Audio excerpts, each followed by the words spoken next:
Captain Marcus Reed adjusted his oxygen mask as the F-22 Raptor sliced through the morning sky at 30,000 feet. The formation of 6 fighters maintained perfect spacing, their stealth profiles barely visible against the desert landscape below. What should have been a routine training exercise over Nevada had taken an unexpected turn when ground control vectored them toward an unscheduled intercept mission. Viper lead, this is Hawkeye Control, the voice crackled through his headset. We have multiple bogies approaching restricted airspace. You are cleared to form kill arc formation and engage if necessary. Marcus frowned beneath his helmet. Kill arc formation wasn't standard operating procedure for intercepts. The aggressive tactical arrangement was designed for overwhelming enemy forces, not dealing with potential civilian aircraft that had wandered into restricted zones. Something felt off about the entire situation. Copy that, Hawkeye. Viper flight, form kill arc on my mark. He glanced at his wingman, Captain Jake Morrison, flying 200 feet to his right. Through the canopy, he could see Jake's confused gesture toward his own radio. The 6 Raptors smoothly transitioned into the deadly formation, creating an overlapping field of fire that could eliminate multiple targets simultaneously. Marcus had trained this maneuver hundreds of times, but never during what was supposed to be a simple intercept mission. The tactical display showed 6 unidentified aircraft approaching from the southwest, flying in a loose formation at 15,000 feet. Viper lead, targets are civilian aircraft, reported Lieutenant Sarah Chen from Viper 3. Reading standard transponder codes. Looks like a formation of vintage warbirds, possibly headed to an airshow. Marcus's jaw tightened. Civilian aircraft, especially vintage military planes, often flew in formations to airshows across the country. There was no reason to maintain kill arc formation against such targets. Standard protocol would be to escort them out of restricted airspace, not prepare for engagement. Hawkeye Control, confirm orders. Targets appear to be civilian vintage aircraft, possibly lost or off course. Request permission to establish standard escort formation. The response came after an uncomfortably long pause. Negative. Viper lead. Maintain kill arc formation.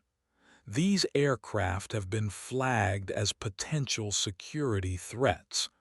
You are authorized to use deadly force if they do not immediately comply with turnback orders. Marcus felt his blood pressure spike. Something was seriously wrong with this mission. In his 12 years of military service, he had never encountered a situation where civilian aircraft would be engaged without extensive verification protocols. The military had strict rules of engagement, especially over domestic airspace. Viper flight, maintain formation but hold weapons tight, Marcus ordered his squadron.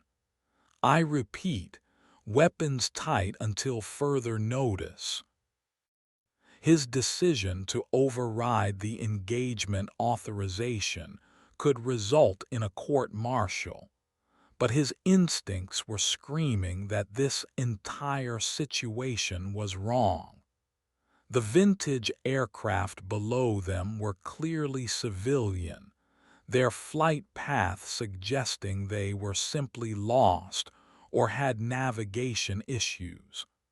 There was no reasonable justification for lethal force. As the 6 Raptors closed the distance to the target aircraft, Marcus began studying the tactical display more carefully. The civilian planes were flying a loose formation, but there was something familiar about their arrangement. The lead aircraft was slightly ahead, with 2 planes on each wing and a 6th trailing behind. It was a classic World War II fighter formation, the kind used by vintage aircraft enthusiasts recreating historical flights. But as he looked closer at the radar signatures, Marcus noticed something that made his breath catch in his throat. The formation wasn't random at all. Captain Jake Morrison's voice cut through the radio chatter. "Viper lead, are you seeing what I'm seeing on the tactical display? That formation pattern looks familiar." Marcus stared at his screen, his mind racing through years of military history and squadron traditions. The 6 aircraft below weren't just flying in any formation. They were flying in a very specific pattern, one that had been banned from use by the U.S. military for over 30 years. It was a formation that carried with it a dark history, one that every military pilot learned about in training but was forbidden to ever use. "Viper 2, confirm your visual on target formation," Marcus said, his voice tight with tension. "Affirmative, lead. 6 aircraft in what appears to be." Jake's voice trailed off as he recognized the same pattern Marcus had spotted. "Jesus Christ, Marcus. That's the Devil's Triangle formation. That formation has been prohibited since the incident in 1987. The Devil's Triangle was a formation that had been used by a rogue squadron during a classified operation that had gone horribly wrong. The details were classified, but every pilot knew the basics. An entire squadron had been killed using that exact formation as their identifier. Since then, military regulations explicitly forbade any aircraft from flying in that pattern, considering it a dishonor to the dead and a potential security risk. Marcus felt his hands trembling on the controls. If civilian aircraft were flying in the Devil's Triangle formation, it meant one of 2 things. Either they were completely unaware of the military significance of their flight pattern, or someone had specifically instructed them to fly that way. Given the unusual nature of their intercept orders, Marcus was beginning to suspect the latter. "Hawkeye Control, this is Viper lead. Request immediate clarification on target identification. The aircraft in question are flying in a formation pattern that has significant military implications. Are you aware of this?" The response was immediate and sharp. "Viper lead, you are not authorized to question target identification. Your orders are to maintain kill arc formation and engage if targets do not comply with turnback orders. Execute your mission. Marcus looked at his fuel gauge and calculated their remaining time on station. They had perhaps 20 minutes before they would need to return to base. Whatever was happening here, it needed to be resolved quickly. He switched to the squadron's secure frequency, cutting out ground control. Viper flight, switch to TAC 2. We need to discuss this situation. Within seconds, all 6 pilots had switched to the secure tactical frequency.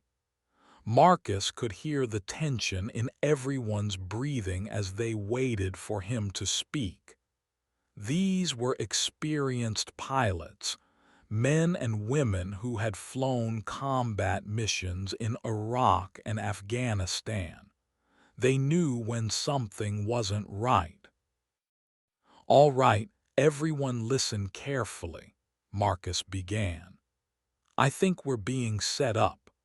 Those civilian aircraft are flying in the Devil's Triangle formation, which means either they're the unluckiest formation of vintage aircraft enthusiasts in history, or someone specifically told them to fly that way. Combined with our unusual intercept orders, I believe we're being manipulated into a situation that could end very badly for everyone involved." Lieutenant Sarah Chen's voice was tight with concern. "What are you thinking, Lead? That this is some kind of test?" "I'm thinking this might be worse than a test," Marcus replied grimly. "I'm thinking someone wants us to shoot down those civilian aircraft, and they're using the Devil's Triangle formation as justification. Think about it. If we engage those targets and it later comes out that they were flying in a forbidden military formation, it provides plausible deniability for whoever ordered this mission." The implications of Marcus's theory sent a chill through the entire squadron. If he was right, they were being used as pawns in some larger conspiracy, one that would result in the deaths of innocent civilians and the destruction of their own careers, and possibly their freedom. Major Lisa Rodriguez, flying Viper 4, spoke up. "Marcus, if you're right about this, we need to make a decision quickly. Those aircraft are about to enter the most restricted part of the airspace.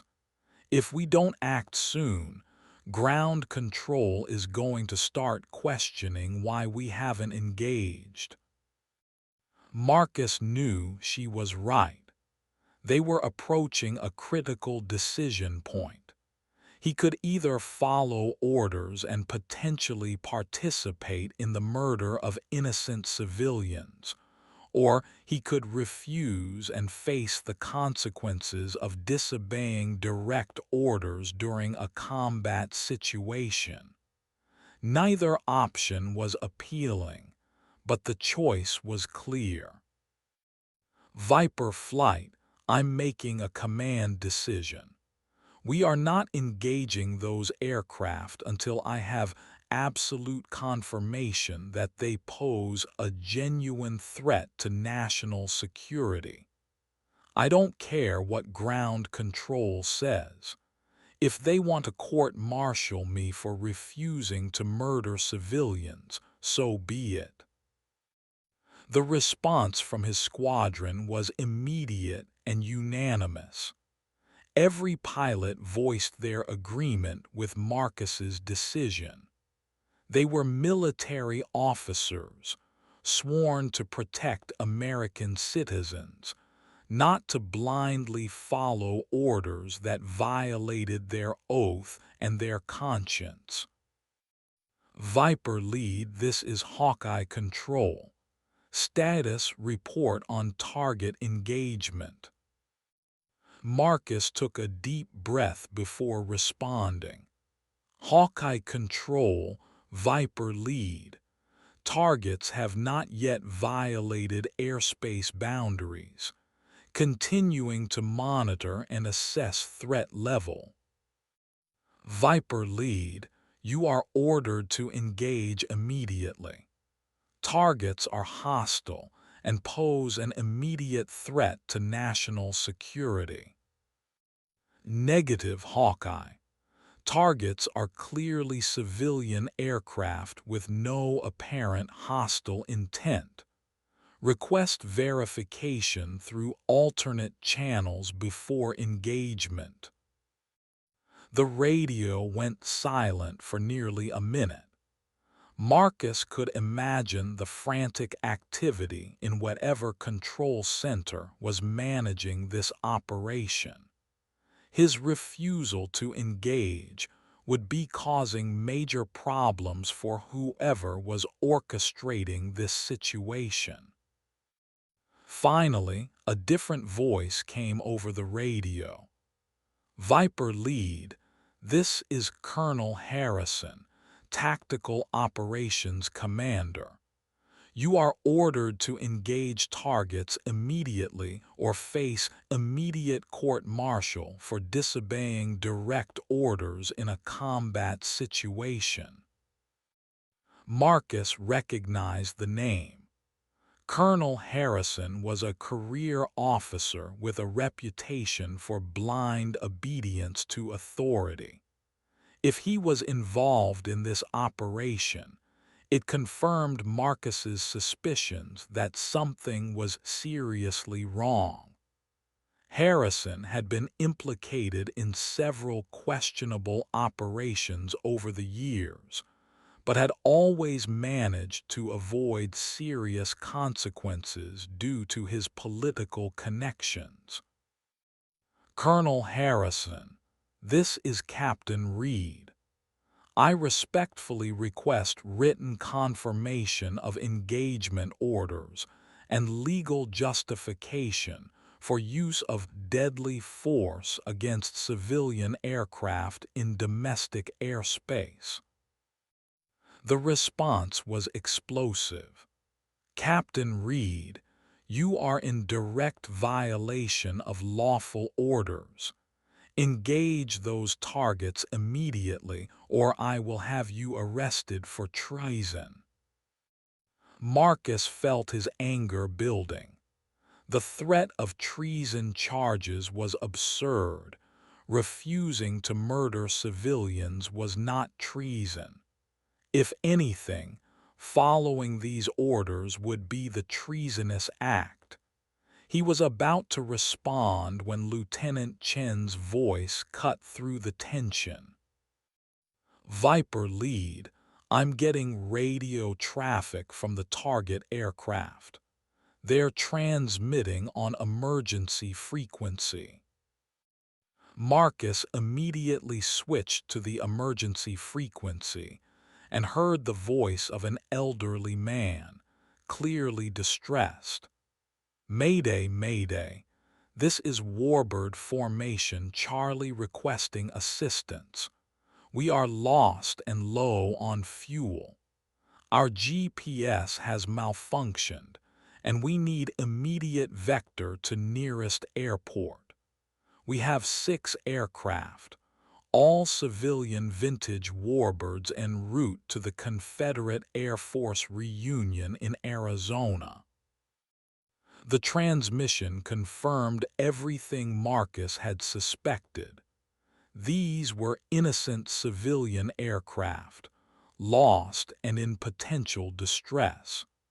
They were flying vintage military aircraft to an air show, which explained their formation flying.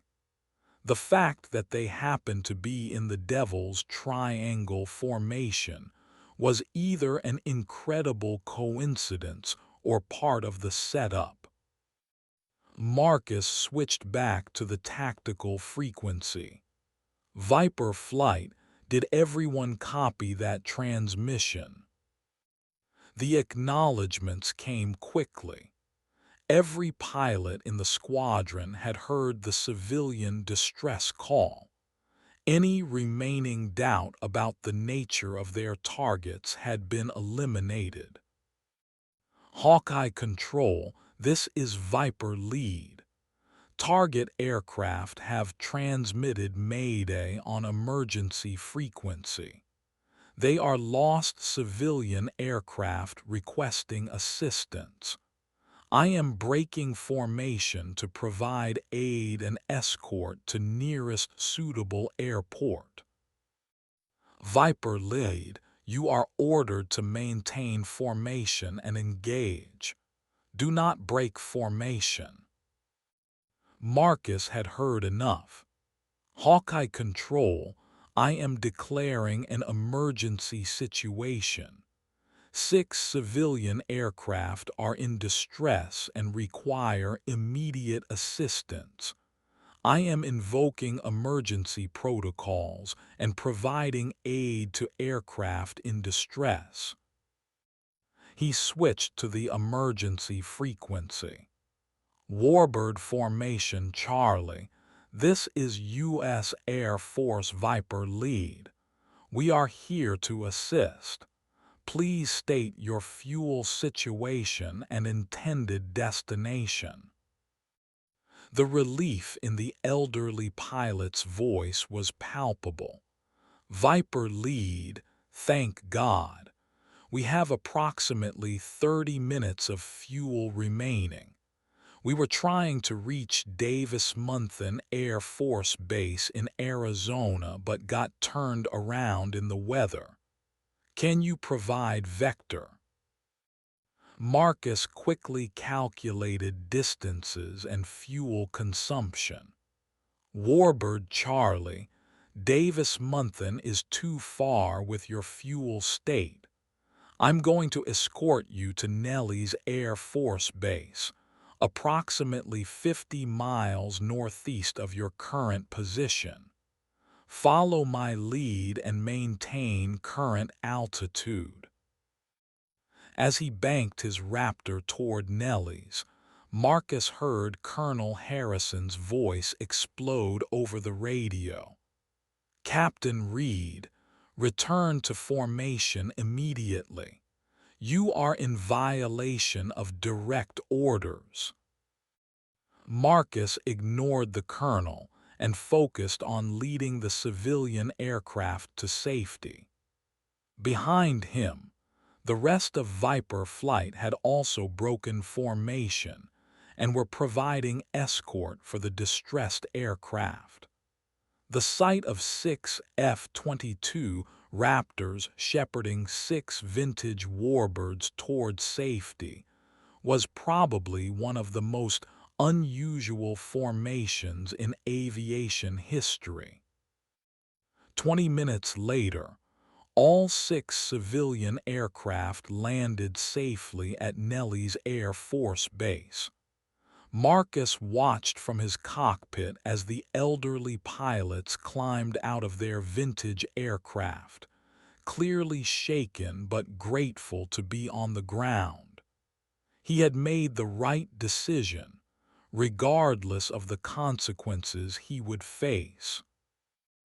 As Viper flight taxied to their parking area, Marcus could already see the military police vehicles waiting for them. Colonel Harrison had made good on his threat. They were about to be arrested for disobeying orders. But Marcus felt no regret.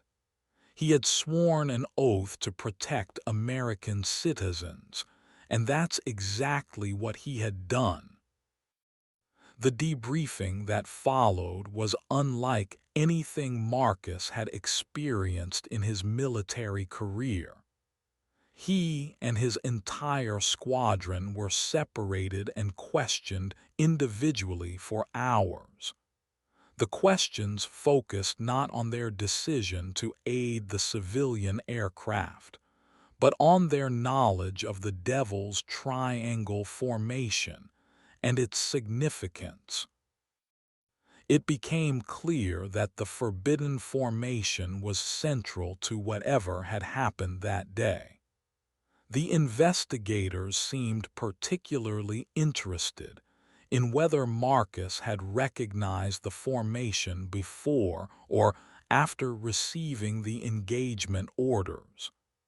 Their questions suggested that his recognition of the formation had somehow disrupted a larger operation. After 12 hours of interrogation, Marcus was finally allowed to speak with a military lawyer. The attorney, a sharp-eyed major named Patricia Walsh, had already reviewed the case and had some disturbing insights. "Captain Reed, you and your squadron have stumbled into something much larger than a simple training exercise gone wrong," she began.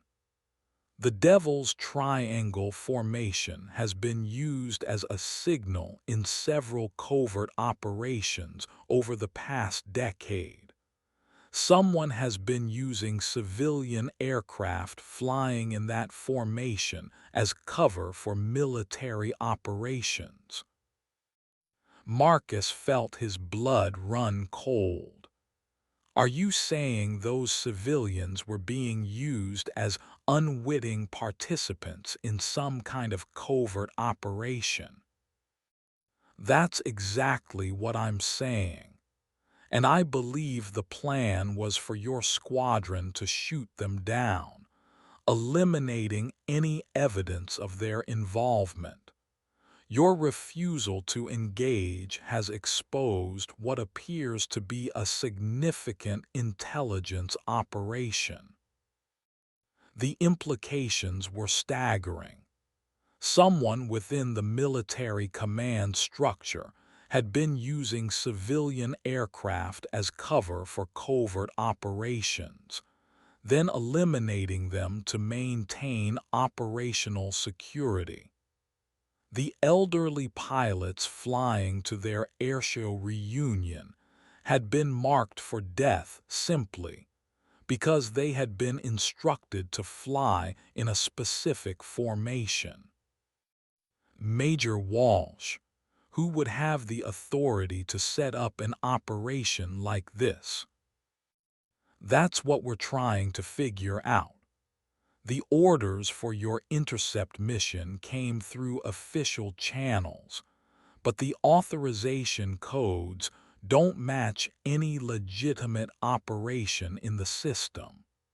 Someone with high-level access created a ghost operation specifically to get your squadron in position to eliminate those civilian aircraft.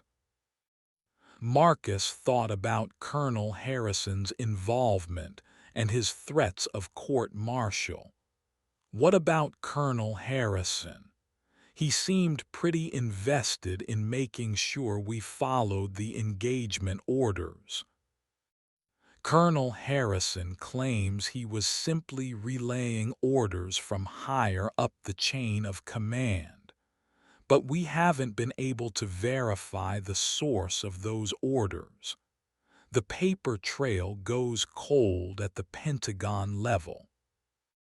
The investigation that followed Marcus's refusal to engage the civilian aircraft uncovered one of the most disturbing military conspiracies in recent history. The Devil's Triangle formation had indeed been used as a covert signal system, but not by any official government agency. A rogue group within the military intelligence community had been using the forbidden formation to coordinate unauthorized operations.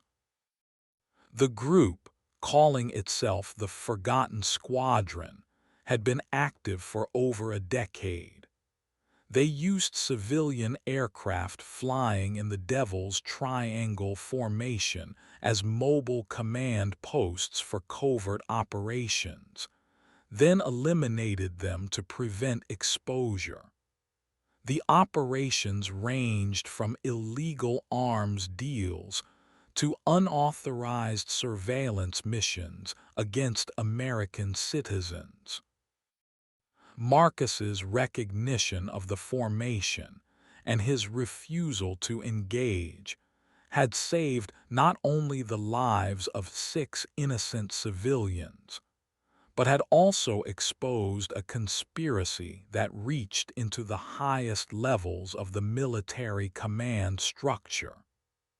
The investigation ultimately led to the arrest of 12 officers, including 3 generals, and the exposure of dozens of illegal operations. The elderly pilots of Warbird formation, Charlie never learned how close they had come to death that day. They were told simply that they had inadvertently flown into restricted airspace and had been escorted to safety by a routine patrol. The truth of what had almost happened was classified at the highest levels. Colonel Harrison was among those arrested in the conspiracy. It was revealed that he had been the military liaison for the Forgotten Squadron, helping to coordinate their operations and providing cover through official channels. His threats against Marcus had been an attempt to force compliance with what he knew was an illegal order. Marcus and his squadron were ultimately decorated for their actions that day. The official citation praised their decisive action in preventing a potential tragedy involving civilian aircraft. The real story of what they had prevented was never made public, but those who knew the truth understood that their refusal to follow orders had saved lives and exposed a significant threat to national security. The investigation also revealed why the Devil's Triangle formation had been chosen as the covert signal. The original incident in 1987 that had led to the formation being banned had not been the accident it appeared to be. It had been the first operation of what would become the Forgotten Squadron, a test of their ability to eliminate witnesses to their activities. The 6 pilots who had died in 1987 had discovered evidence of illegal arms sales to enemy nations. They had been flying in the Devil's Triangle formation as a prearranged signal to their contact when they were shot down by their own military. The formation had been banned not because it was unlucky, but because it was evidence of the conspiracy. Marcus learned these details during the classified briefings that followed the arrests. The knowledge that he had almost been used to repeat the same kind of murder that had happened 30 years earlier made him physically ill. The Forgotten Squadron had been operating for decades, using the military's own personnel to eliminate threats to their operations.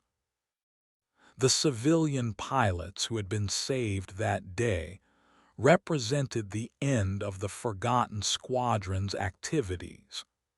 Without the ability to use the Devil's Triangle formation as a covert signal, their operations had been exposed to investigation. The conspiracy had finally been broken by one pilot's recognition of a forbidden formation, and his refusal to follow illegal orders. In the months that followed, Marcus often thought about the series of coincidences that had prevented a tragedy. If he hadn't recognized the devil's triangle formation, if he hadn't questioned the unusual engagement orders, if he hadn't had the courage to refuse a direct order, 6 innocent people would have died to protect a conspiracy that had been operating for over 30 years. The story of the Forgotten Squadron became a case study in military ethics and the importance of individual conscience in the face of illegal orders. Marcus was invited to speak at military academies and officer training programs, sharing his experience as an example of the difficult decisions that military personnel sometimes face. The investigation into the conspiracy continued for years, uncovering operations that spanned multiple decades and involved hundreds of personnel.